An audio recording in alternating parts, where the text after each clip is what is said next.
And we're on.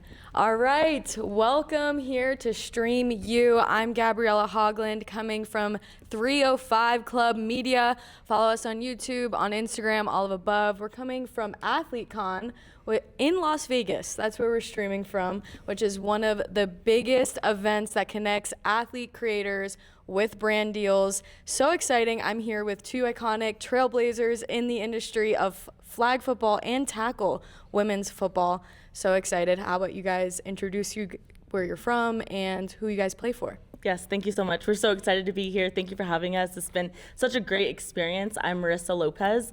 I am a quarterback for the WNFC LA Legends, and I also coach for Cal Lutheran University.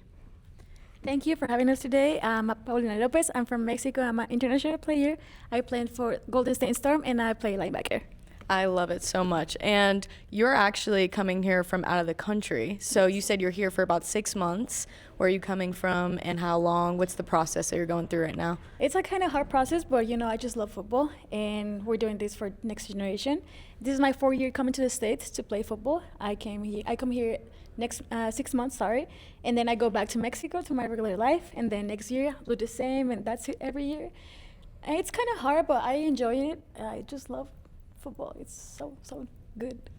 And how did you begin playing football? You said at around 23 years old you began, so take me through the journey and what really empowered you to want to pave the next generation and invest in women. Yes, so I moved to California, and after graduating college, and I'm like, I want to still compete. I was a volleyball player. I played college volleyball, and I moved here with my sister, and we tried out for a team. It was a tackle team, and then from there, we decided that we were going to invest every single day into this. We ended up loving it, but before that, I asked my mom if I could play football with the boys, tackle football. She was like, no, you play volleyball. What age was that? That was in middle school. Okay, so young. You already wanted it. Yes, you were already ready. I was. I saw my cousin. She played with the boys, and then my best friend. She started playing tackle football with the guys as well. And I was like, wait, I want to do this. And my mom was like, mom's reaction? No. She was like, absolutely not. There's no college scholarships at the moment, and you play volleyball, basketball, and softball. What are you doing?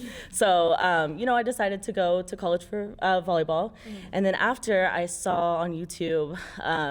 A women's professional team, 7-on-7 women's tackle arena. And I'm like, oh my gosh, I have to train for this. This is so exciting. I have to do this. And I convinced my sister to do it with me. And she was like, no, I'm not going to do it this year. I'm going to do it next year. I'm like, no, I need you. I need us to do this together because I don't think I'm going to be able to do this by myself. So she gave me that confidence to be able to know, I'm in here. I'm here. I'm doing this with my sister. And if we fail, it's okay. So give me that confidence. But we made the team and we started pretty much practicing every single day. We didn't know what we were doing, but we were learning. Every single day we were learning something new. And then it was like, okay, now people are calling us the football sisters. The football sisters is like, okay, yeah, let's do that. We're the football sisters. We play football. We're sisters. Period. This is it. Mm-hmm. And then seeing the next generation and how many opportunities that we were getting, but also being able to pave that way for the next generation. Hey, you can do this too. There's so many avenues. It's growing so fast. Let's do this. And so we started creating camps and just things like that, and we started growing with the sport. So now we're both college flag football coaches. And you had also mentioned your journey was a little bit different than your sister's.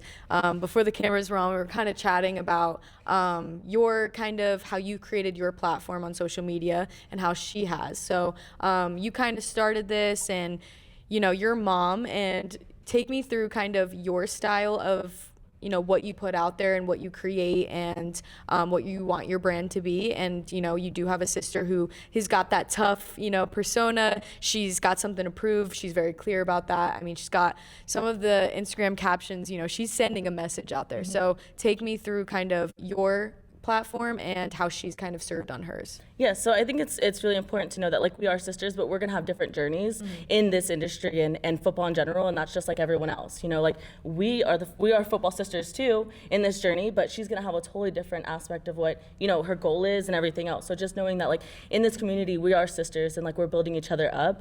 But I was when I tried out, I was able to start as a safety. I didn't know what I was doing, but I was just going for the ball and going in for a tackle, and it was just so exciting. I was naturally athletic. I played college volleyball, and so being able to transfer those skills, I was able to start on a team that was a team full of 10-year vets.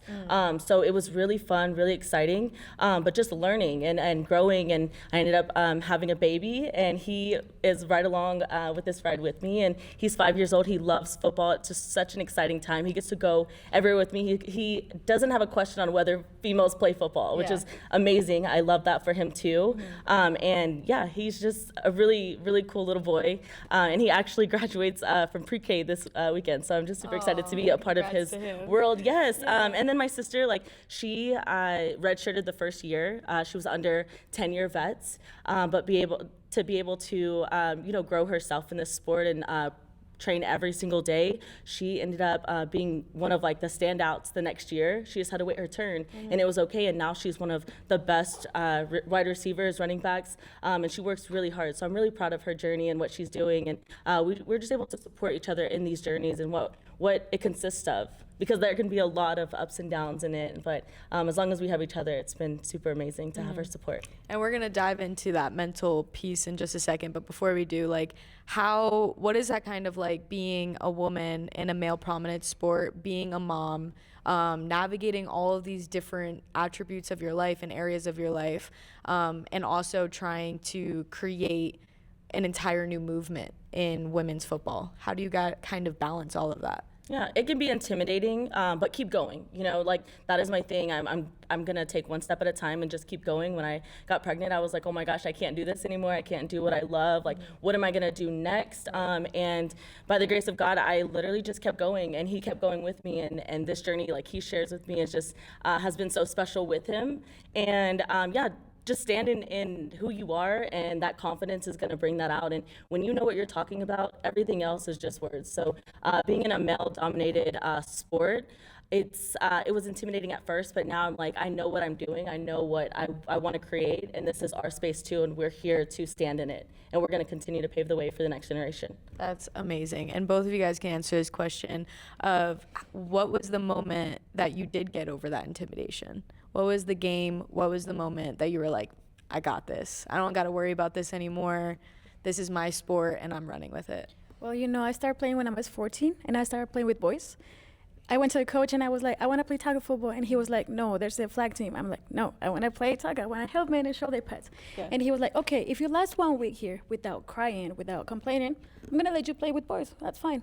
Like, I like challenges. Okay, I took it, and look at me now, playing the States, chasing my dreams. So I think since I took my first hit with a boy, I was like, I think I love this, and there's no more like, afraid.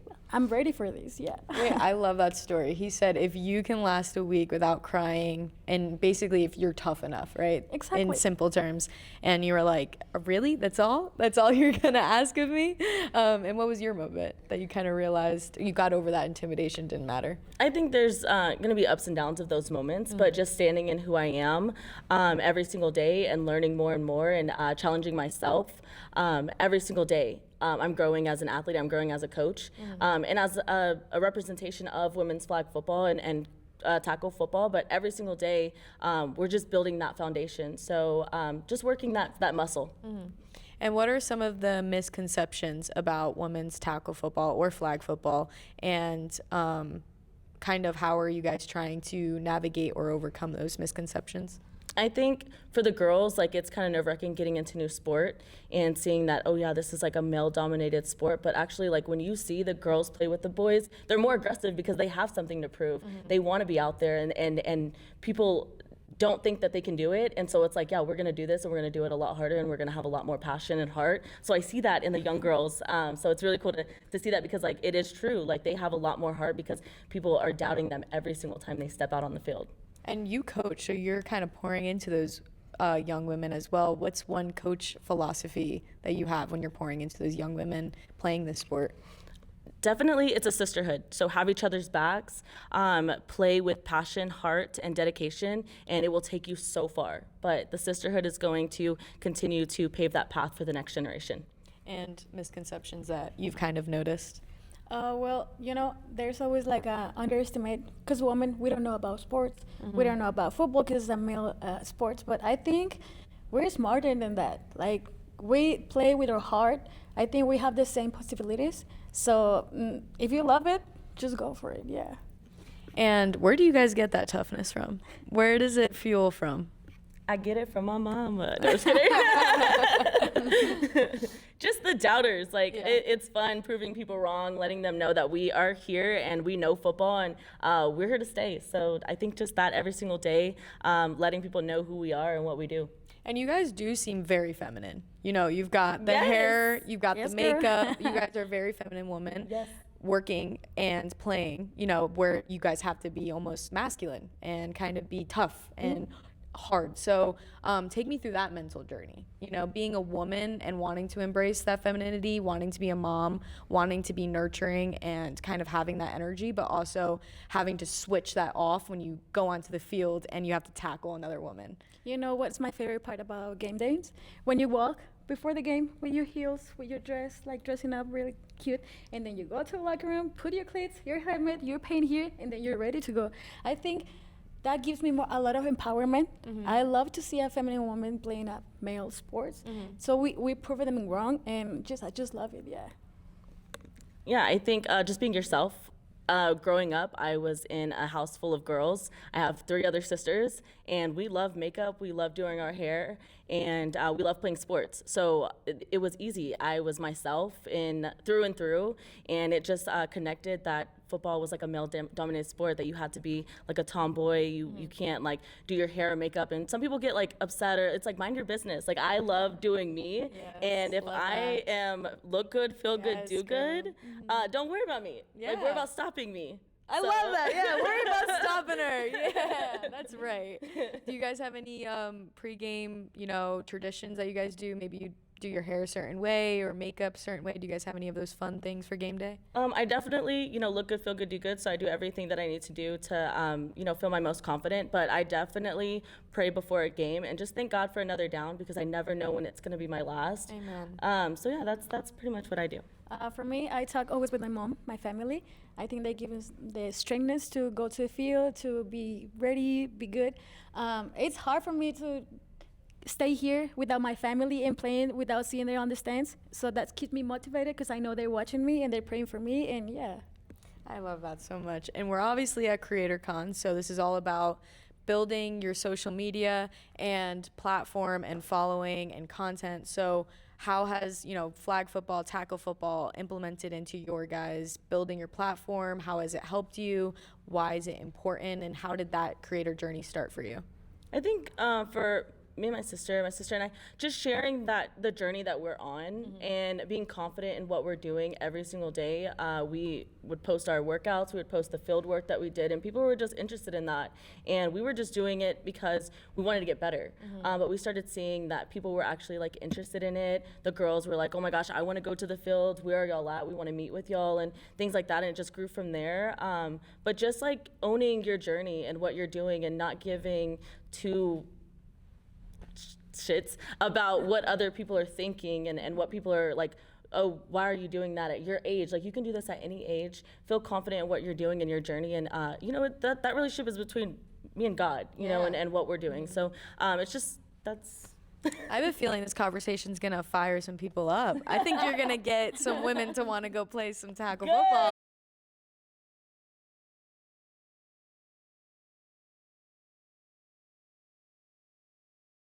Thought you knew English this whole, like, when did you learn?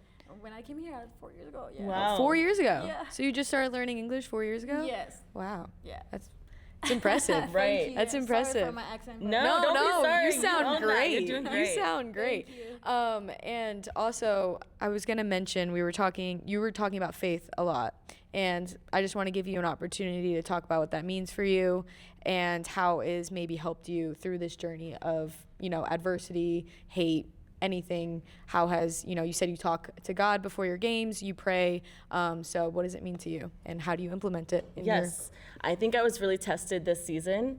I was really excited about this season, and just to play and do my best in every down that I had. The first game, I was doing a really good job, and I actually won offensive. I earned offensive MVP, which was really exciting. But during that game, in the fourth quarter, I fractured my foot. Wow. And so the rest of the season was questionable. I didn't know if I was going to be able to get back and how I was going to get back, and I actually didn't get back. So I started working.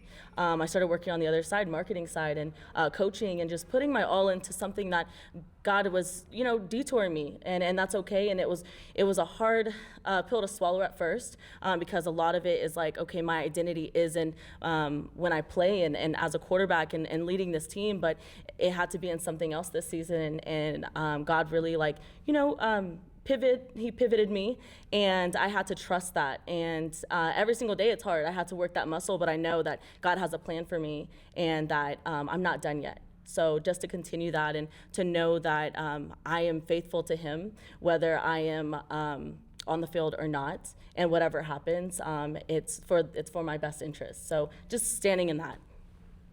And if you want to touch base on that as Yeah, well. of course. I believe in God. I always trust in him. And I pray, coming from Mexico, we're like really Catholic. And yeah, I just pray that everything goes well. I trust in him. I know he has a plan for me. I'm still coming to the States to play football because he has something for me here. So I just want to continue to do this. I'm happy.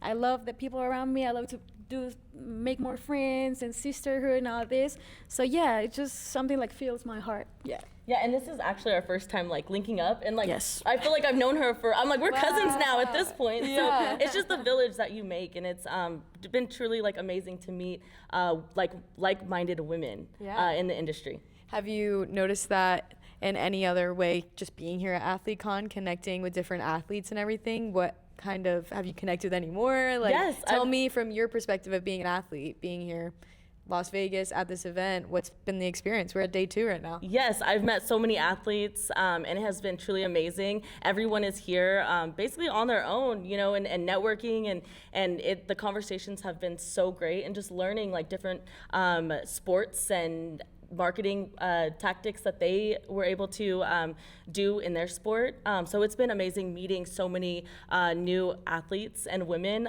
from across the board, not just with football, but all the way around. It's a sisterhood. So supporting other women and what they're doing, and as an athlete, I support you. So it's been great.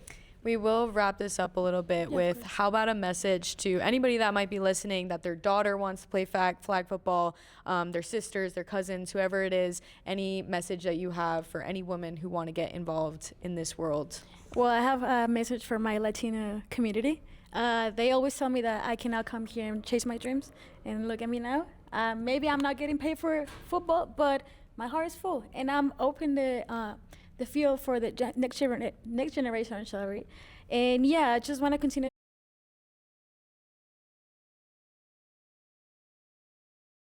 One last really fun fact before we leave. My favorite fun fact is that their world championship in the tackle football is called the 9 Cup. I said this before, I love it. After Title IX, challenging women's sports, empowering, all of it. The 9 Cup. So if you didn't know that, your championship, I had to share the fun fact. Shout out to the WNFC. Thank you so much for everything that you've done for women's tackle football. We love it. Thank you guys so much for being on this and sitting down with me. I wish I could chat with you guys all day. I really do. But I think we're going to have Cam next. And have a great rest of your day, and I'll see you guys around. Thank you so much. Of course. Thank you.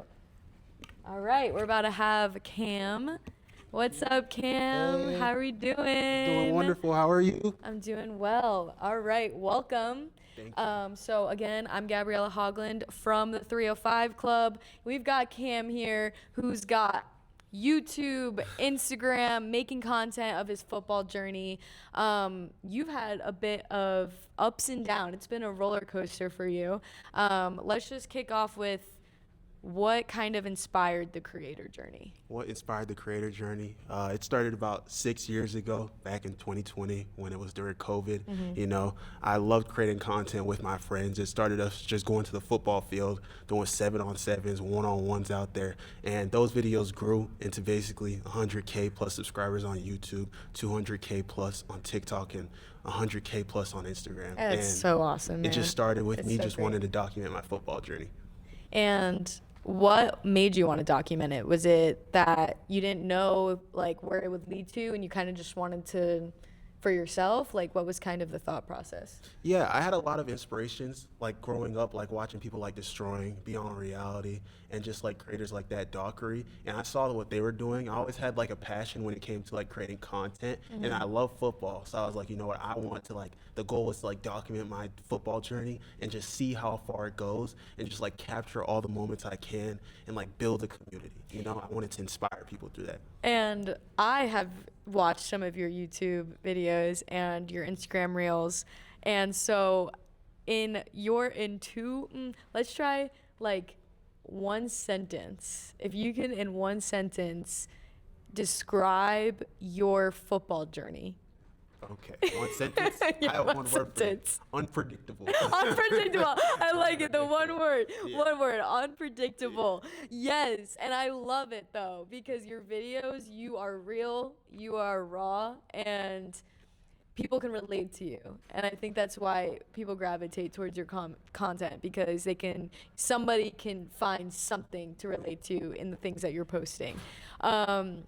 Unpredictable. Yeah. So, and in a brief summary, just take me through the whole quitting pro, going back to pro, going D1, not going D1. Yeah. Like, what kind of, like, why leave and go and, like, you know?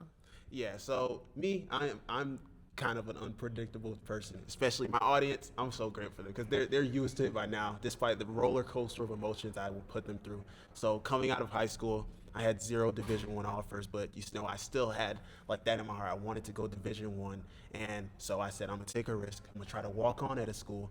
They weren't giving me any chance for about 3 years, so I said, you know what? I'm gonna quit college football. I'm gonna go play professional arena football. So I played arena football, right, and I got cut from the team, and they let me back onto the team. And once I made the team got shut down after that, and then my season was over. Yeah. And then I was in school at the time, so I was like, you know what, I'm just gonna go back in school. You know what? And God put it in my heart. I wanted to go back and actually play for the team. So I actually became a receivers coach's assistant for like the entire fall 2025 semester. I was like helping out, I was in the meetings, I was helping out, doing everything.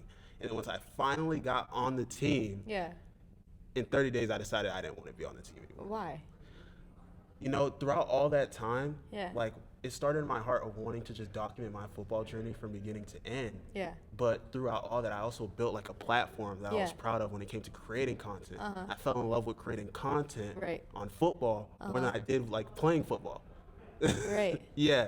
So maybe that was God's plan the whole time. Yeah, it took some time to realize, and sometimes I look back like, dang, what would have happened if I didn't? But it was never wasted time. Yeah. That's the most important message. It was never wasted time. Yeah, you know? I feel like the journey there was just the biggest part about it. Yeah. Well, one thing I really enjoyed, so I cheered at UCF, and very high level of training. And so when I watched your video of your life after not being a D1 football player, and you were talking about how you love the discipline, you love the training, you still love the process, I've related to that. And I've actually like talked to my athlete friends. I've made content about it sometimes too. And I've talked about just, I was a cheerleader, which, you know, has a lot to do with weight control and looking a certain way. So I try and maintain that weight sometimes. Like I go through those things of like wanting to train just as hard as when I was a cheerleader. And so I kind of understand, because I still identify as an athlete, even though I'm not still doing it. Yeah. So I was able to kind of like understand you in that video, you know? Yeah. Like it doesn't go away. That athlete mentality doesn't go away. Yeah. So I think that's like, it was pretty cool to kind of see. So now looking back at the journey, like, do you think that that's really why there was so much resistance in your football journey? Like, do you think that because there was just, you were meant to do the whole content making, like that's why it didn't go the way you thought it, or the way you wanted it to go? Yeah, I feel like there was signs like along the way. Like even though I'd say I was decent as a player. Like I could have kept going with the team and stuff like that. But it was just like a lot of things like there's a lot of like college athletes here that also create content. But me in my head, like because I'm trying to also be the best content creator, every video has to be the best that I can do. Like I'm not taking anything at a minimum. That kind of holds me back as well. Yeah. So it was just like there was no way to give 120% to football and 120% to content at the same time. I feel that. I understand. what you're saying. Yeah, it would be like certain days I would have to pick and choose. Like, Yeah. did I want to be a good content creator today, or did I want to be a good football player today? Yeah, So, and then it felt like whatever you put 50% in, you were only getting 25% back. yeah. You know, like it's like you want to put 100 and get 100 back. Yeah, and you know? it's sometimes like I put so much fight into like football over like I'm in my heart I'm done playing, but I still Yeah. love posting like football Right. content. So Well, I saw that you kind of made this decision recently, as of like 3 months ago. yes, it So, happened in February. What is now, what should we expect from your page moving forward? What should you expect from my page moving forward? I say when it comes to my YouTube audience, I kind of did like, it's kind of funny. I said I wasn't posting football content anymore, but on TikTok, I never stopped posting football content. So I recently dropped like a video of me training like Aaron Donald. So I'm dropping more football content, Yeah. and now it's not just based on my football journey, because that's what it was before. So when it comes to like the type of content I plan on doing, I plan on dropping more like personal videos type, like me testing out. Do you want to NFL do like players' more like workouts. parody style, like more funny? Probably more like, destroying the football 1-on-1s, 7-on-7s. I have a concept of like even different sports where I plan on going to like traveling to like doing like 5 levels of like soccer games, where the top one is the World Cup. It's just like so many different concepts and ideas, and I'm taking it one by one. So Right. there's even one where I'm recapping my entire football journey, things like that. And it's like the ideas, it's like they're there, it's just the execution where it's like, how do I present these ideas to everybody?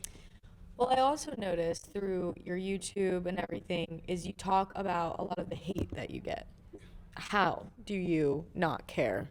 How do I not Simple care? terms, like like how have you kind of overcame that? Because you're trying to chase a football dream at the time. You're making content. You might get hate here and there, and now you're choosing to pivot your career and go all in with content creation, which could heighten more opinions and heighten more things that people want to say. So, I think that the level to become a successful creator is whatever you're going to answer with. Yeah. So, Yeah, I literally remember the first time I seriously got a lot of hate, like from everybody, or I always have like a level of support when it comes to this. When Right. I was in high school and I mic'd myself up at an FAU football camp. wait, I live in Boca. Yeah, I'm from Boca. Oh, what's up? That's Yeah. awesome. So I mic'd myself up at an FAU football camp, and I went to Olympic Heights like my first 2 years. Okay. And I had like interest from FAU, but I mic'd myself up at a camp, and they weren't. I posted a YouTube video on it, and they were not happy about Wait, it. I saw this, Yeah. and then you lost your offer. Yeah, I never had an offer, but I said okay. I lost a potential offer. FAU though. Yes. Wait, they weren't happy that you mic'd yourself No, up. my Why? coach. What'd you do? I guess because they didn't know I was mic'd up, even though they saw me like with the mic, the camera, and everything. They weren't very happy about that.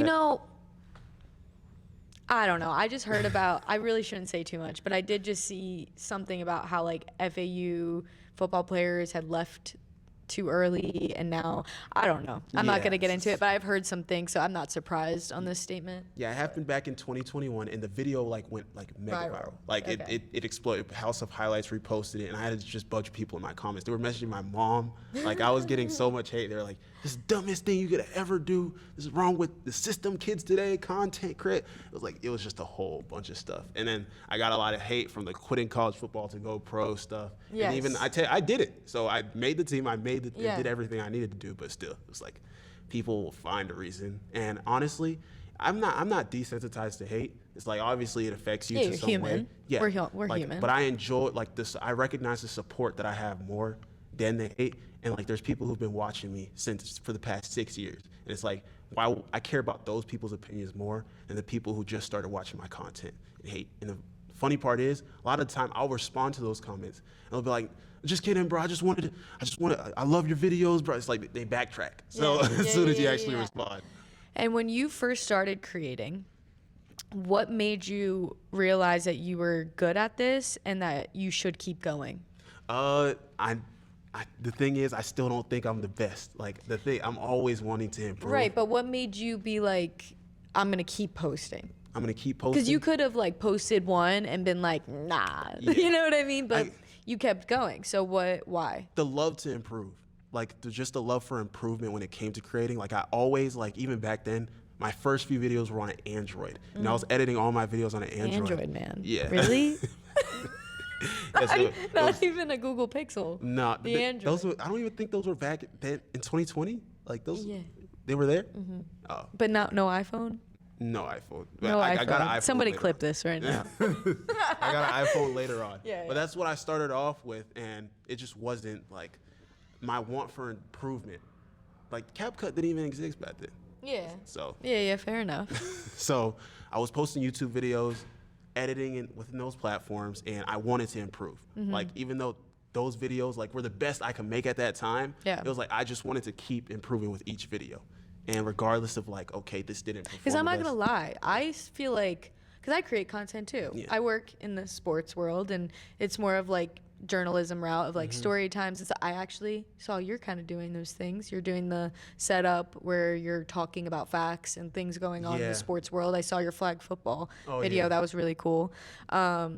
And so you're kind of getting into that too. Would you ever be interested in the whole sports reporter thing? To an extent, Yeah. like kind of like what Josh does to a bit. Like I wouldn't mind like going to certain events and stuff like that. I'm just always thinking, okay. Because you it- talk really well on camera. You have a Yeah. very good pace. Yeah, thank you. I Yeah. appreciate that. So yeah, I would definitely to some aspect because I definitely always like my mind always goes back to YouTube. Like how can I incorporate this into a YouTube video or incorporate it with the channel? Like I feel like TikTok, Instagram, everything. I love doing that. But like everything, like when it comes back to like the bigger purpose of like why do like I want to create great YouTube videos. Like a YouTuber. You want to Yes. be a YouTuber. Yeah. Okay.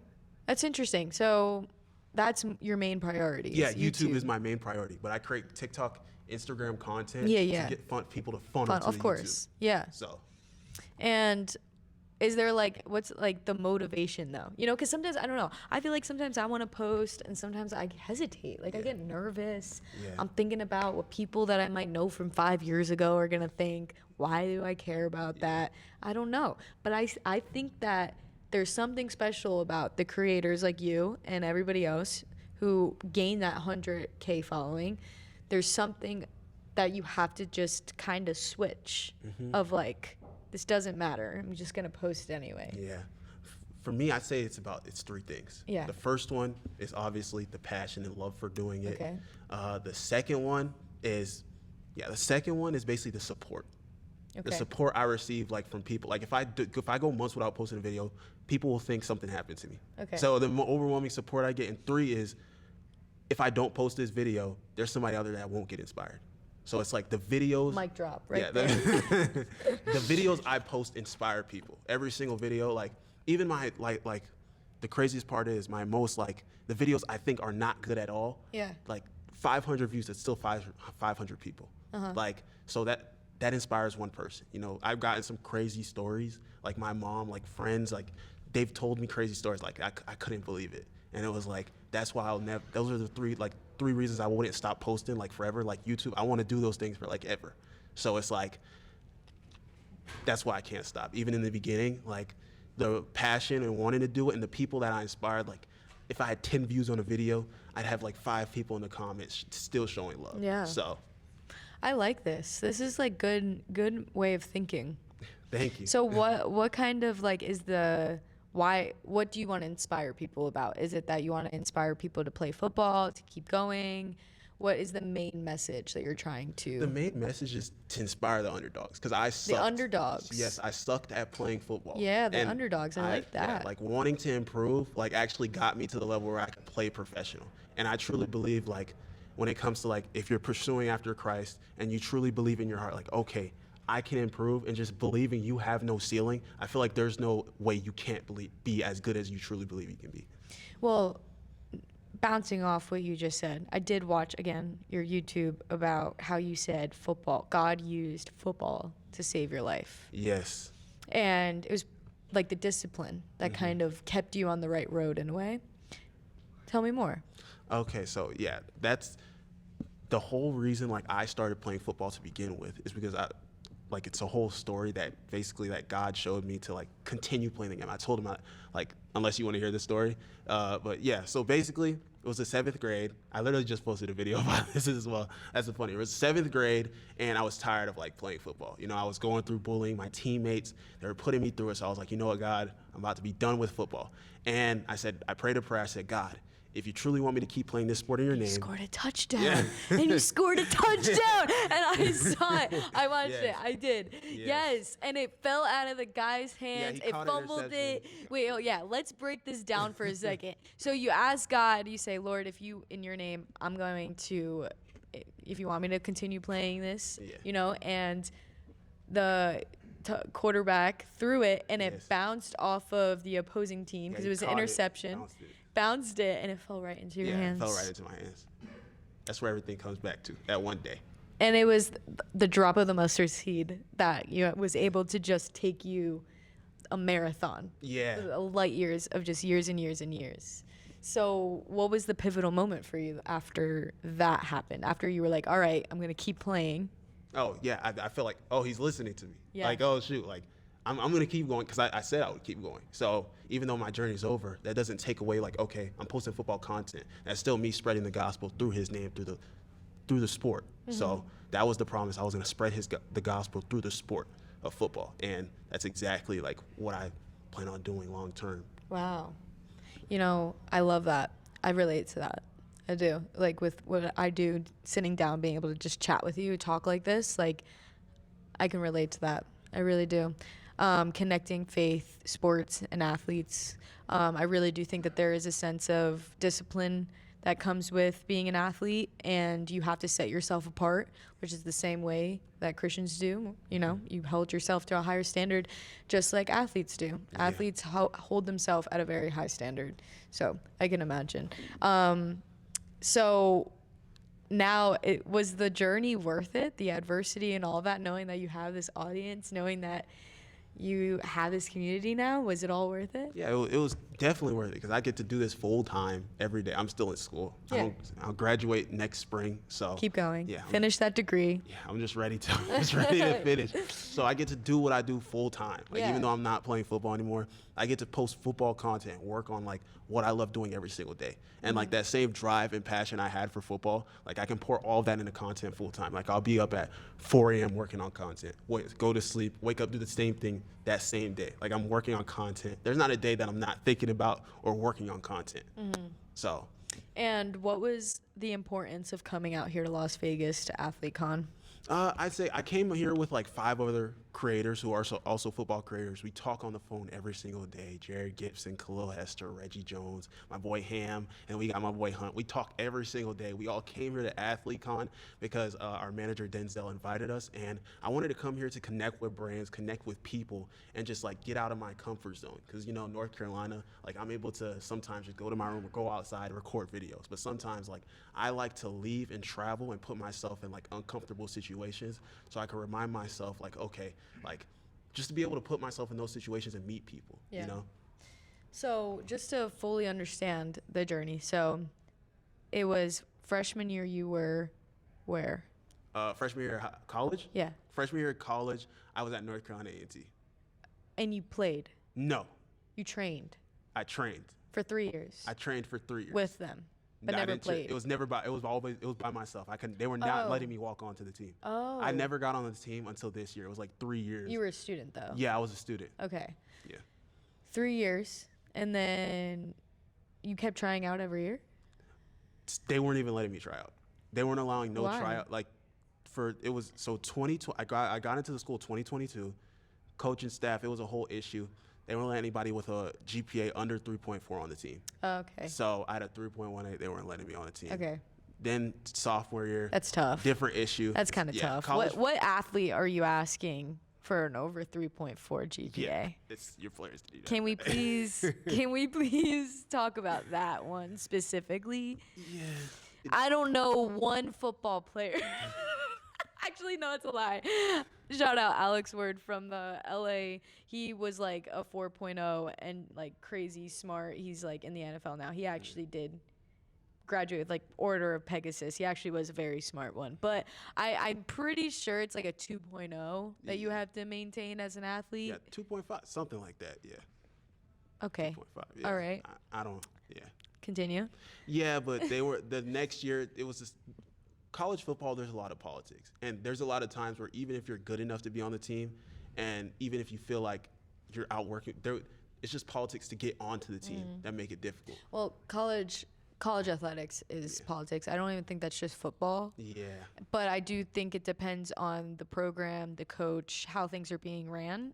But I do think that there's a lot of politics, especially now with NIL. It's just getting worse. But continue. Yeah, so the second food for year, thought. second year, sophomore year, just another excuse. They're saying, okay, we don't allow people to walk on in the fall. You're gonna have to wait till the spring. The spring, they say, okay, we have too many receivers. Then I'll say, okay, I'll play safety. They don't even have the tryouts for the safety. So it's like, okay. At that point, that's when I was fed up. I was like, you know what? That's when I actually quit college football to go play professional football. Right. That next year, I got on the team, this and that. Just whole big story, all that happening. And junior year is when I dropped out to actually, I'm now enrolled back. I re-enrolled to school back in like the summer 2025. So yeah, it was like that whole process of like me not being able on the team, not getting a tryout. But hey, shout out to the school. I still got love for North Carolina A&T. Those are my people over there. Yes. They showed me a lot of love. But Shout within that out. time, it was a different coaching staff. The new coaching staff is actually the staff that let me on the team. So Okay. Oh. yeah. Oh. Yeah, it was an old coaching staff. They won like one game in 2 years. So it wasn't yeah. And then they got a new coaching staff, and they actually let you try out. Yeah, I didn't have to try out because I had worked as an assistant. They let me right. onto the team. So I just started working out with the team. Sketchy. Yeah. That's a little bit. Yeah. So they kept coming up with these excuses year by year by year, and then a new staff came in. You were actually able to try out, and then Yeah. you trained with them for 30 days, and you were like, "I'm good." Yeah. Yeah. It was a lot of roller coaster emotions in those 30 days. So. Okay.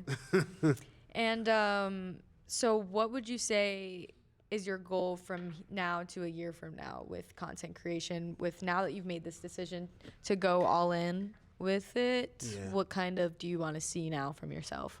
I'd say there's no like specific goal or milestone I'm working towards, but it's more as like a direction that I'm trying to go towards. And that's to be able to like, TikTok is what, like I create a lot of TikToks, and I just want to be able to match YouTube videos that like the output when it comes to how many YouTube videos I'm posting.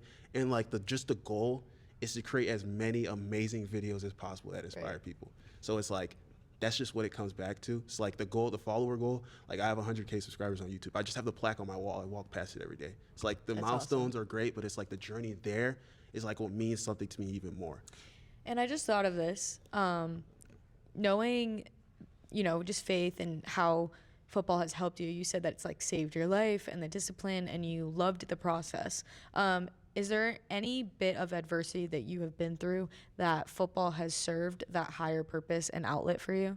Any adversity through football or just in life in general? Life that football has helped you kind of escape, or it's like an outlet.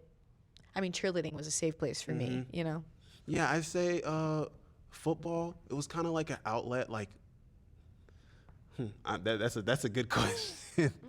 That is a good question. It has me thinking. Like, when it came to like playing football, it kind of did allow me to like escape from like when it came to the things in life, like It's all right, we can be real. This is gonna gain you like 40 more subscribers right now. Yeah, it made me think. Like like I said, I was going through like, okay, there was bullying happening during that time. I didn't have many friends. My parents went through like a divorce in 8th grade. Football was like the only thing like I could really turn to during that time. Yeah. And then the content, like I couldn't do one without the other. Yeah. Like it was like I was creating content. It was like a funnel. It was like a circle where it was just like I was playing football. I love playing football because I love creating content on football. So it was like, yeah, I was playing football, creating the content. Then I was watching my videos and like seeing, oh my goodness, look where I came from. I was looking at older videos. It gave you a lot of self-belief. Yeah, and it was just like I was seeing where I was coming from, the people I was inspiring, and it was like a circle that I was going in. And it was just like that kept me going. And it kind of like even the tough times, like when it came to like constantly being denied, when it came to just things I was going through, like it allowed me to keep going. Wow. It was like a lot of adversity when it came to like being able to play football. It was like in real life outside of football, you felt almost a little lonely. Yeah. And It sounds like. that first semester of not being able to play football in 2022 definitely hurt as well. Yeah. And so you were going in your real life, home life, parents kind of separating, bullying going on, school, not many friends, but football, you had a community, you had people, you were inspiring, you were somebody, you know? And so it's like it gave you self-belief in yourself. And that is why it saved your life. Like you said, there's a whole YouTube video on it. Wow. Thanks for being real. Thank you for being vulnerable. I know it's hard, but a lot of people can relate to that. And a lot of athletes can relate to that, because I truly believe that our sport, anybody's sport, you know, it serves as that outlet to a lot of things. So thank you so much, Cam, for being on Twitch with us and sitting down with me. Is there one message that you want to send out to any of your followers, supporters, fans, and friends? To my family, to the people who support me. I really appreciate you. You know, like I always say, it's only the beginning. It only gets higher from here. And to those of you who want to create content, don't wait till tomorrow. Do it now. It doesn't matter how embarrassing the videos are. You never know what it can turn into and how it can completely change your life. So just do it today, not tomorrow. Let's do it. I love that so much. Thank you so much, Cam. I'll see you around. Okay. Yep, that's fine. Oh, we've got Brandon. How we doing? Dun dun dun dun dun dun dun dun dun dun. We need like a drum roll. Yeah. How would we introduce? I know you're coming from FGCU. Yes, that is correct. Very cool. I actually, fun fact, so when I was in college, I interned with Raymond Rep. Oh, okay. And I did partnerships and everything with them, so I'm familiar with your team. Very good people. So I've seen your Instagram a little bit. I actually think we follow each other. I think we do. I think we follow I think we do, because I saw the I love StreamU that. thing. I love and that so much. I saw you were tagged. I'm like, this name sounds so familiar. Yeah, we've never formally met, but it was through the Raymond Rep era, so that's why I was like following. Yeah, you well, I'm not currently with them anymore. Oh. But I left them about 2 years ago. So Same. yeah. Wait, that was. Another thing we have in common, we follow each other and we both left Raymond Rep. Yeah, that's awkward. But we do have. Off to a great start. Yeah, wait. So you're from though that area? No, not at all. So I'm from Newark, Delaware. Oh. About the opposite of Fort Myers, Florida. Are you in Fort Myers still? I currently live there, but my lease ends like next week, so I got to figure out where I'm going to live after that. Probably somewhere in Florida. I just don't know where yet in Florida. So did you just graduate? I just got my MBA. Yeah, I got my MBA the first like May 3rd. Heck yeah, congrats. Thank you. I appreciate that. Business MBA. Your master's in business. Yeah, master's in business administration now. What was your undergrad in? Business management. Okay. And so did you play? You played your whole undergrad, but have you played now too? In your getting your MBA? For like you talking about basketball? Yeah. Yeah. So I Okay. did 5 years of college basketball. Okay. And FGCU, you, I feel like being a creator have kind of put that school on a map. I mean, it's kind of hidden. I don't want to go that far. Well, okay, but it's you've got FIU out there. That's far from FIU, but then FGCU, it's beautiful campus. It's out there. What kind of inspired you to want to start creating content while being an athlete there? So I mentioned earlier, I'm from Newark, Delaware. Right. Complete opposite world of Fort Myers, Florida. I moved down to Fort Myers for FGCU, for basketball. It's 100 degrees every day. There's palm trees. I'm going to the beach after practice. I'm not doing that back home. Like that's not happening. Oh wait, I'm seeing the vision now. So you're just living like an unreal life. Yeah, I kind of couldn't. My life didn't really feel real. Yeah. And I would call my family and my friends back home and tell them, guys, you won't believe what I did today. They're like, what'd you do? I'm like, well, I had lift and I had practice, and then I rode a jet ski and saw a dolphin. and you don't get that in Newark, Delaware. Love Newark, Delaware, but very like, different I have experience. to share this. Yeah, I have to share this. And I felt like they weren't understanding it. They weren't really seeing it just because it is such a different lifestyle down there. So I moved down there June 1st. Let's just say June 1st, 2022. Was down there for 3 months. Now it's end of August. And I decided, you know what? I'm going to do a POV style day in the life video of just day in the life of a D1 basketball player at FGCU. Looking back, the video Wait, sucks. what year was this? This is 2022. Okay. Yep, Context is important. Yeah, of course. Looking back, the video's awful. I don't like the video at all. But I really liked creating content. I realized I liked doing this. And I did that for 20 days in a row. When I first started, I'd never posted on TikTok before. You know, I had Instagram and I had Snapchat, but I posted, the media day picture, maybe a picture of me at like the Jersey Shore or something. Like nothing out of the ordinary. Wait, would you go to the Jersey Shore? Ocean City, New Jersey. LBI. You know where LBI is? I know That's where I'm LBI. from. Oh, you're from there? Oh, that's so close to me. Oh, Yeah, I love that's that. pretty Sorry, close. keep Another going. thing we have in common. Yep. But That's great. I decided to do that for 20 days in a row. Fast forward, after those 20 days, I had 5,000 followers on TikTok, and I thought, wow, this is sick. Like, this is, I don't know if this could even happen. Like, what's happening? And just kept going from there. 6-7 months later, ended up at 100,000 followers, and from there, I just kept posting, doing the day in my lives, relatable skits, talking about my journey, and I kind of can't believe that now I'm here sitting talking to you. So it's pretty cool. You are like the most organic creator basically out there. You just were a normal kid going to college, play basketball, and realized that you were going to school in tropical paradise.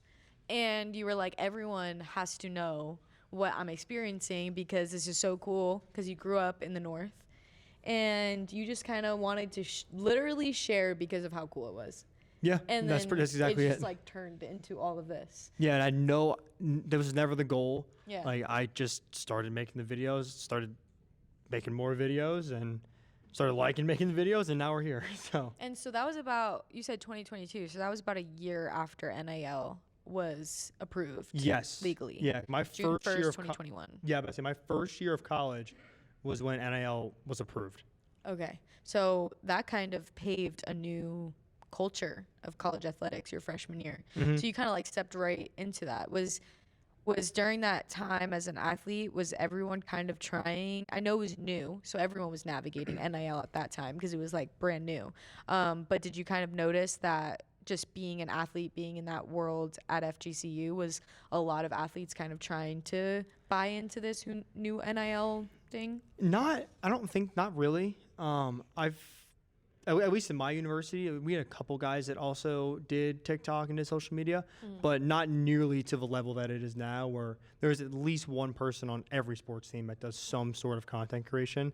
So I do think I was lucky to where I got in very early to where I could monetize off of this, and I could pretty much do anything. Like, I could post about anything, post about my day in my life, and it was such a new concept that I'm very thankful that I got to start when I did. I kind of got ahead of the curve a little bit, but it definitely wasn't as prevalent as it is now. So how many followers do you have right now? So on TikTok, I have 1.3 million followers, and then across all platforms, Facebook, Instagram, Snapchat, Threads, YouTube, TikTok, I have 2.4 or 2.5 million followers, which is mind-blowing to me. And knowing that this was never planned and now inheriting such a big platform, and I mean, I'm sure a lot of what you do is more in a light now. How do you deal with that? What has that kind of been like, being like, oh, I never really wanted this, but it's really cool, but also like, I have all of these people watching me? I just like making content. I think it's just as simple as that. I found something that I really like to do, and that's make silly videos on the internet where I make fun of myself. Because I didn't monetize off of anything for a year and a half. And I was posting 3 videos a day on TikTok, started posting on Instagram, purely just for the love of the game, basically. And now that I've been able to monetize on different platforms, it does add a little different wrinkle to it, because I think, okay, is this something that would be brandable? Is this something, am I promoting something here? Now I'm doing ads for companies. And with having a strong audience, you've got to keep that audience. Now there's that pressure, instead of just, let me just post this video, like whatever happens, happens. Now it's, okay, will my audience like this? Will this resonate with my audience? Does this relate to my overarching story? So there definitely is a different way of looking at it and approaching it now, but I just think back to that, I just like making videos. I literally just like making videos. I mean, that's a great way to kind of approach it. And knowing your first year was the first year of NIL, you have gone through different agents, different conversations, probably different people who are trying to make business deals with you, different personalities that probably want to represent you. How have you navigated on who may be a good fit to represent you, who may not be? Because I think with this space growing more and more, now with rev share too, I think that athletes are probably going to be looking for that representation. And I think that being so young, that 18 through 21 age, and if you don't maybe have a parent and you're doing it on your own, using that judgment of like, does this person have my best interest in mind? How have you navigated that? What kind of advice would you give on that topic? I think the most important thing when it comes to deciding a management, deciding who your agent is can you have a real relationship with them? Like, are you just business partners or are you friends? Like, are you family? Like, do you trust them to go out and pitch you for stuff? Are you communicating with them? Because my manager's sitting over there. He's filming this right now. Hi, Mike. And me and him talk every day, multiple times throughout the day. If a brand comes in at a certain rate, he tells me things, okay, I think we're going to go to this, but let's try and end here. And there's just this constant flow of communication between us to where I trust him fully, he trusts me fully, to where I handle the content, he handles the business stuff, and there's always this strong streamline of communication to where we're always on the same page. So I think that's the most important thing is, can you communicate with them, or are you, and can you communicate with them, and are you just a number, or are you clearly important to that management or to whoever's representing you? So how can you kind of understand that judgment? You know what I mean? I think one, like I said, communication's massive. And do you have access to everything? Like, do you have access to your email? Do you have an easy way to communicate with them? If you call them, if they don't answer, are they going to call you back? Just have you met them in person? What kind of person are they? Like, have you only talked business with them, or are you talking to them like kind of a friend and just chatting it up and talking about whatever? So I think you just need to be able to differentiate between, is this person purely here because they want a share of my money, or is this person here because, you know, they're my friend and they care about me and they want to see me succeed? Right. And you said a lot of your content was based out of moving to South Florida, FGCU. Can you remind me where that is? Fort Myers, Florida. Fort Myers. I was blanking for a second. Sometimes I think it's in Naples for some reason. A lot of people get that confused. Yeah, It's Naples is 30 minutes south of us. Oh, okay, fair enough. Wait, Fort Myers. Okay. I kind of know where that is. It's really pretty over there. Beautiful. The water's like crystal. Water's amazing. clear. I'm at the beach as much as I possibly can be. Well, are you now going to try and stay in South Florida, knowing that your brand has kind of been around that? I'm not totally sure. I don't think I'm going to stay in Fort Myers. I might go to the east coast of Florida. I might go to Tampa. I might go to Orlando. I would really like to stay in Florida, but I don't know where yet. Yeah. I went to UCF. I lived in Orlando for 4 years. Did you like it? I did for college. Do you like Disney? I love Disney. You love Disney? I've gone every year since I can remember. Okay, Like my if you like family are Disney- basically Disney adults. Okay, then you should definitely move there. Yeah, but I feel like I'm wasting too much money if I go to Disney. I'm gonna go like every day. Well, you can get a brand deal or something. No, I like the way you think. I like the way you think about that. But like you can get like a hopper pass, and they got Disney creators. I see it. See, that's the ultimate dream right there. Yeah, I mean, oh, that might be where I well, switch my content to. No.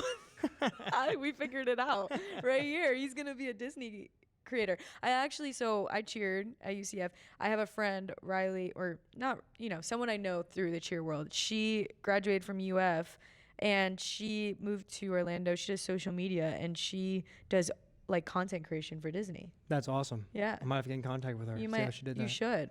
Like, her name's Riley. I should connect you. No, I'd be forever thankful. Yeah. You did that, yeah. Yeah, I guess there's like a whole program that hey, are you listening? I got you. But he wants to Take notes, to Mike. get it on Disney. Yeah. I think that you'd be good at that. I think it would go. I mean, it'd definitely be organic. 'cause I do Tampa like would Disney. be maybe Busch Gardens. Have you been to Busch Gardens? I have actually never been to Tampa before. I've just heard really good things about people who do live there. Yeah, it's like another Orlando, but Orlando I feel like is a little calmer. So we should expect you to stay in Florida though, Yes, like in some capacity. somewhere we're staying in So Florida. the Florida content will stay. Yeah, Maintained. I can't go back to Delaware. I can't. Like I love, family and friends are up there. I love them. I can't do the winter. I can't do it anymore. Yeah, I'm from New Jersey, like I said. I moved to Florida, and I wouldn't be able to leave either. Yeah, so you get it. Once you can't go back. No, you can't. It's like summer every single day. Mm-hmm. So how did your basketball journey start? Why did you want to play on the collegiate D1 level?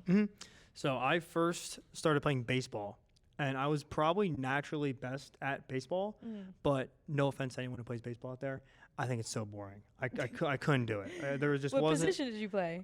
I was like 6. I don't really remember. They kind of put me anywhere. So Did you say you were sixth position? No, I was 6 years old. Oh, 6 years old. Oh, okay. I was gonna No, say that's I not a wasn't sixth position. position. Okay. No. Wait, you don't remember? Like, they just kind of rotated you around when you were that okay. young. All right. And I just thought it was not the most entertaining thing because I wanted the constant action. Mm-hmm. So moved on from baseball, went to soccer, and I was a decently tall kid for my age, and I had giant feet.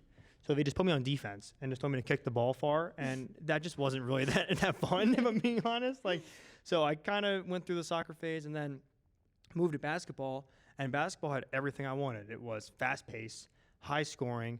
There's constantly something going on. And I was decently good at it when I first started. And I thought, you know what? This is the sport for me. This is what I'm going to do. And I'm probably 10 years old when I decided that. And then from there on, it was basketball. And are you an only child? I have one younger sister. She played a little bit of sports, but not in college. So you've kind of figured out your sports journey on your own? Or Yes. did your parents play? No one in my family played any level of collegiate sports at all. First gen. First gen. Wow. First gen. That's pretty cool. Yeah, it's very cool. I don't really know how I made it considering some of the genetic gifts I was given weren't too well. And what were some of those conversations when you were deciding where to go to college? Well, I think every kid dreams of playing Division One anything. Like that is, when you're a kid, you want to tell your friends that you went D1. You want to tell your family you went D1. It's just there's such a stigma around like D1, being a Division One athlete. So growing up in middle school and high school, my entire goal was get to Division One at any cost. Get to Division One, whatever it takes. That's what I want to do. Fast forward to my senior year, I have a couple D3 offers, a couple D2 offers. I'm thinking about maybe doing a prep year, and I had no D1 anything. I had a good tournament up, and I played AAU after my senior season. This is 2021, so right after COVID. So I lost the most important year, your junior year, summer of travel basketball. So I didn't get that at all. So I would think, under-recruited a little bit. And I got reached out to by LaSalle University. So I didn't even mention this. That's where I started. I got reached out to by LaSalle University. Where is that? It's in Philadelphia, Pennsylvania. They're in the Atlantic 10. Okay. And got reached out to them. They said, hey, we want you to be a preferred walk-on here. I have no idea what that means when they tell me that. But I'm like, oh, well, I asked them, well, what is that? And all they said was, you're on the team, you have a jersey, and you travel. And I thought, I'm in. I'm good. Like, that was it. I didn't even visit the campus. Because everyone talks about going on official visits and taking all of these like media day pictures. No, the first day I ever stepped foot on campus was move-in day. Oh, wow. But I just wanted to go D1 so bad that as soon as I got that opportunity, it was, yep, I'm in. No brainer. I'm going, no brainer. It's close to home. It's an hour drive away. If I don't like it for whatever reason, I can always go back home and hang out with my family, hang out with my friends. And it was an immediate yes. Yeah. Go up there 2 days after I graduated high school. And I remember my assistant coach, Kyle Griffin, sat me down the first day. And he goes, all right, Brandon, because you're a walk-on, you're going to have to mop the floor if a guy falls. You're going to have to hand out water to other Wait, are you players. serious? Oh, completely serious. Like, this is not... Wait. It's not a joke at In all. today's, wow. Yeah. Okay. And all right. you're going to have to rebound for other guys. During games, during warm-ups, you're not going to warm up. You're going to rebound for people. Like, you're going to be at the end of the So bench. they wanted you to be like a team manager. Basically a team manager in a jersey. And I'm hearing all this, and I'm thinking, that's fine. I'm going to prove them wrong. I'm going to get on scholarship. I'm going to work my butt off. I'm going to get out of this kind of role that I'm in. And where it really sunk into me was I go to the locker room, and every athlete loves their locker. Like, I think that's like a big thing. They want their name on the locker with their jersey in it and all their practice gear and all their shoes. I get there, I'm looking around the locker room, and I'm thinking, yo, where's my locker? Like, do I not have a locker? And another one of our assistant coaches pointed at a chair, like literally like a chair, like over there, like a standard chair, and goes, that's your locker. And it had a pair of shoes and like a couple practice loops on it. And I go, all right, this is legit. Like, Yo, someone make a movie about this kid. like, I'm like, yo, they're serious. Like, this is really, Oh really my life now. This is really what I'm doing. And from that moment on, it was, I am going to get on scholarship. I'm going to prove everybody wrong. I'm going to be the hardest working guy. I'm going to get out of having this damn chair. Like, I don't want to have this chair. Right. And throughout that year, I didn't do content at all this time. So all the time and effort that I put into content, I put strictly into basketball. So I'm a shooting machine every night from 11 p.m. to 1 a.m., just getting shots up. And I'd always send a picture to our Dobo. And I sent a picture and be like, great workout tonight. I don't know if he cared or not that I did it. He did eventually start like really liking that I was doing it, but I just started doing it to do it. And the first game, I remember I'm sitting next to Coach Pat Chambers, who was the previous Penn State head coach, and now he's an assistant at LaSalle. And I'm helping him take statistics of the game. And I'm thinking like, yo, this is nuts. Like, I'm not even like, they're not even thinking about putting me in the game. And I am. They kind of like tricked you. Yes, but I was also so naive that I didn't ask any questions. Of course. So I was never mad at them or anything because I never did my research. I just saw D1 and thought I am in no matter what. And throughout the course of that year, built a good relationship with Coach Chambers, helping him with stats, built a good relationship with one of our assistants, Coach Kyle Griffin. He was the guy who sat me down that first day and told me all that. And I built that relationship with them by we would wake up on the road because I'm not playing in practice really. I'm not playing in the game. So if I don't practice on my own, I'm just going to get out of shape. Like I'm going to like lose all my ability. Of course. So I'd wake up before we had scout, before we had film, before we had anything, and I'd go work out in the hotel gym. And the only people in that hotel gym were Coach Chambers and our grad assistant. And we would say nothing to each other in that gym. We would just nod, fist pump. He'd go on his way. He loves his elliptical. He'd do the elliptical. I do whatever I was doing. I liked the Peloton at the time, so I was doing the Peloton. And that was our relationship. Just very quiet. Like, I respect you, you respect me. Like, I'm gonna do my business. You're gonna do your business, and we're gonna go about it like that. And that's how I built a really strong relationship with him. So fast forward to the end of my freshman year at LaSalle, I got into one game for 1 minute and 30 seconds. I got a shot on the left wing. I missed. Oh, no. I missed. And it is funny looking back on that me missing that shot led to so much. But in the moment, I'm devastated. I'm like, I just blew my whole shot. I've now wasted a year on this. I can't redshirt. Right. Like, I now only have 3 years left. End of the season comes. We weren't very good that year. And our head coach gets fired. Oh. And I'm thinking, oh, God, what am I going to do? Like, I have very little practice film. I have 0 game film. My only stuff is from high school. I don't know who the new coach is going to be. Is he going to even keep me here? Because I'm a walk-on. I'm not on scholarship. He can just kick me to the curb and I can just be a regular student, which I would not want to do at all. So I remember we were doing pickup one day, like scrimmages. Coach Chambers comes over, pulls the team together and says, hey, I will be taking the head coaching job at Florida Gulf Coast University. And I'm like, oh, that's awesome. Like, congratulations, coach. Oh, wow. And a couple of days later, Coach Griffin did the same announcement and said, hey, I'm going to take the head associate job at Florida Gulf Coast University. Wow. And I'm walking away. Like, oh, congratulations, coach. And he said, hey, Brandon, come here. He said, do you know what you want to do? Do you know what you're going to stay? You're going to enter the portal? And the portal's terrifying if you're a top player in the country. So little freshman me, like, I have nothing. Like, I don't want to go in the portal. Like, that's terrifying.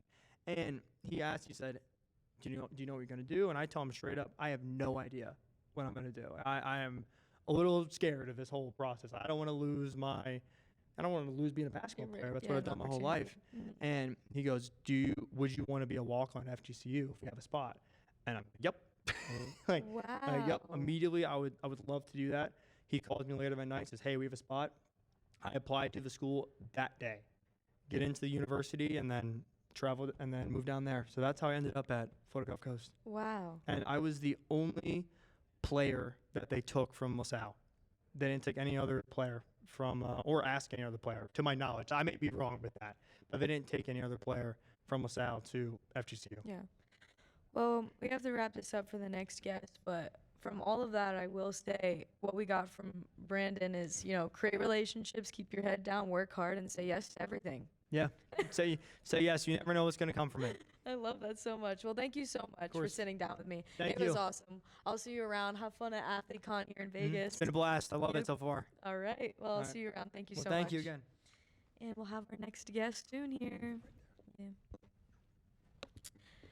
What's up, everybody? Just another reminder, I am Gabriella Haugland from the 305 Club, and we have beautiful Charlotte here. Hello, how are you? Amazing. Thank you welcome, for having welcome.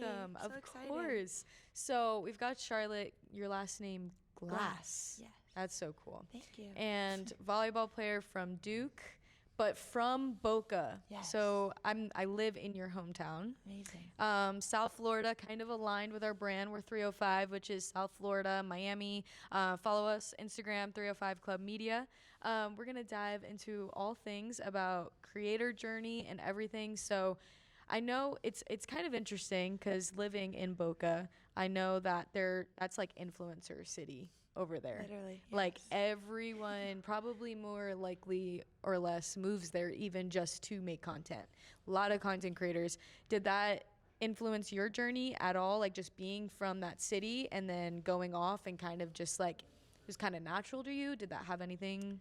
Yeah, no, that's a great question because I feel like everywhere you look now, somebody's filming a TikTok around my town or, going to try a new fun place to get a video. And I think it's honestly awesome, but it's not something that really influenced me. I feel like ever since I was really little, I was always obsessed with like social media. I definitely had a YouTube addiction where I would just spend hours, watching James Charles, different YouTubers. I was obsessed with it all, and I knew one day I wanted to be. Wait, did you ever watch Tana Mojo? Oh my gosh, of Las course. Vegas. Oh, I thought of yes. her when I came here. 100%. No, I did she's the same awesome. thing. But it started to become a problem because I was like 8 years old, chronically online, 24/7. I don't know what that really did to my developmental growing up, but it was awesome, and I knew that I was always really interested in that stuff. So when I was around, I think 11 is when I first got on Instagram. My mom, I don't think was aware at the time, but I did start my own account, and my fixation at the time was makeup. So James Charles was my everything. What about Jeffree Star? Jeffree Star was great too. I didn't discriminate, loved them all. But I would basically hide in my mom's closet, steal all of her makeup, and do that to my face all day. And I would post about it. I gained a couple thousand followers. I also had a YouTube account, which I was very proud of at the time. It was called Sharstar22. And I was determined to become the next makeup artist. That was my goal. And it's I Charlotte loved the it. MUA. Charlotte the MUA. I loved it. It was actually called Styled by Charlotte. Looking back, it wasn't a fashion account, so I don't know why I chose Styled. But makeup was my thing for a while. And then it wasn't until I got into volleyball and I was like, darn, like I can't really continue this makeup journey. Like I'm going to have to pivot. So once I kind of became obsessed with volleyball, during the recruiting process, I noticed that like a bunch of girls were posting on Instagram. And I was like, well, I know how to do that. Like I'm going to post volleyball stuff on Instagram.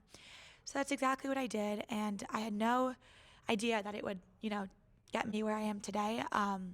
But they kind of just started to do really well. And I was like, well, I'm already super, super interested in, content creation, trying my best to become an influencer in any way possible. Like I'm going to take what I love now, which is volleyball, and kind of do whatever I can with that. So that's kind of where I am today. What's your favorite makeup brand? That's a good question. I was really obsessed with Morphe back in the day. I loved their brushes. I loved all their palettes because I felt like I could get one and get so many different colors in it. But now I would say I really like Tarte. I liked them since I was younger, and I feel like they've got a really awesome vibe. They're really cool. Yeah. Have you been able to get a brand deal with a makeup company yet? It's in the works. That's definitely the dream. I know little me, like I remember one time my mom had a company and she got sent PR from a makeup brand. I don't even remember the name, but it was the coolest thing ever to me. I was like, Mom, there's no way you just got this for free. I was like, that is the ultimate dream. So working with a makeup company in the future would be incredible. Yeah. Do you think that's kind of what you would want your platform to turn into, is maybe working back into makeup when you're all said and done with sports? I honestly now don't think so. Just because volleyball is such a huge part of my life, I definitely think I want to stay in the sports realm, but then also integrate things I love like makeup and fashion. That's really ideal, but I think volleyball to me is like the most important thing in my life for sure. Do you want to go pro? Sounds amazing. That is my dream since I was younger, but we'll It's see where growing. it takes me. It's growing for sure. Pro women's volleyball is growing. It really is. Just found out recently that there's 2 different leagues for pro volleyball. Do you know more? I think there's more than that now. I mean, it's growing. It's crazy how much volleyball is growing. Every day I feel like more younger girls are getting more involved. So I think there's a bunch of different leagues now.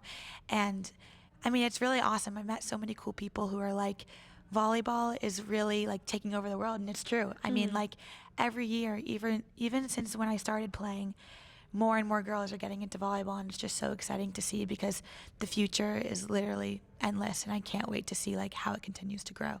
And are you predominantly a setter? Yes, I am a 'Cause setter. I saw a lot of your videos Yeah. are on that. How did you get involved with playing volleyball? Yeah, so I did what every younger sister did, and I copied exactly what my older sister did. So my sister Phoebe started a couple years before me, and I was like flip-flopping between a bunch of different sports, couldn't really find one that I really enjoyed. And I was like, okay, well, Phoebe's doing volleyball, so naturally I'm going to do the exact same thing. So we started playing together, and then I was blessed enough to play with her for a couple years before she went to play in college. So it's just kind of what stuck with me. And living in Florida, sorry, I'm not gonna lie, my brain actually just Don't worry, it's been went a long blank. day. Yeah, we were talking about, what did I had just asked you? How I got into volleyball. Yes. Oh yeah, why not beach volleyball? That's a great question. That was, yeah, Yeah, no, living in Florida. Yeah, no, beach volleyball is definitely popular, and it's something I don't know why. Honestly, I didn't get very invested in the start, but it was more something that I could do in my off time. Like I remember during the summer playing beach with my friends was always the most fun thing ever. It is, I would say personally, a lot harder than indoor volleyball. I mean, Props words. yeah, no, it's there you very, go. very hard. I think all beach volleyball players can agree. Like it's 2 to a court, huge open space, sand's difficult to move in. So it was definitely more of like a fun thing for me, but I never really got super invested in it, but it is awesome. And whenever I get the chance to play, I love it. And you went to a private university in Boca, right? St. Andrews. Yes, I went to St. Andrews High private. School. So is their volleyball program really big? It's not actually, which is a funny thing. So I went to St. Andrews because my siblings had gone. Obviously, it was a great school, so I knew it was something I wanted to go. And I didn't go primarily for volleyball, just because club volleyball is something that's really big. And being on a good club team is where like most of the recruiting happens. So school volleyball wasn't exactly as important. So I knew as long as I was in a good club situation, everything would just kind of fall into place. So school volleyball, as it was still very competitive, but it was more of like a fun space for me where I could kind of just play with my friends and continue to get better. And why Duke? Duke, I mean, I wanted to go there since I was a little girl. So it was a dream school. It was a dream school. I also just wanted to get into the best academic school I could get into and also you play the studying? sport I love. I'm actually a sociology major. Wow. So yeah, we'll see where that takes me, but I was really interested into it. I was really interested in it, so I decided to stick with it. Of what part of sociology? That's what I'm trying to figure out still. Oh. I don't know. I'm kind of. Sociology is more human behavior and studying Yeah. nonverbal languages and stuff It like is. that, It's right? kind of just like, I mean, I'm not very far into the major, but from what I've learned, it's about like how societies interact with one another and how groups of individuals kind of get along. So it's really interesting. That is really interesting.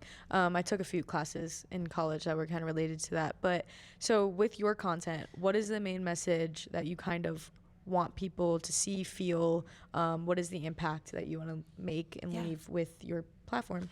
The thing, I'm so grateful for the platform I have just because I really want to inspire not only the younger generation, but girls my age. Like sports, not even volleyball, sports are hard. I mean, mentally, physically, but like being a Division I athlete, as amazing as it is, like it comes with a lot of difficulties and obstacles. And I feel like a lot of people don't truly understand that. So I think like if I can just kind of bring awareness to like the mental health struggles and like kind of the difficulties that athletes run into, that is like so important to me, just to like make other athletes feel heard, feel empowered, and then also just like continuing to spread, you know, how awesome volleyball is as a sport, and then also like how there's so much other things that are so cool to athletes rather than just the sport you play. Like you can be an awesome volleyball player, but also an awesome person and like have so many other cool interests. And I think that's something that I really want to like express on my platforms. And it's gone really well so far. It's like amazing how many people I've got to meet and reach, and like the younger girls that have reached out.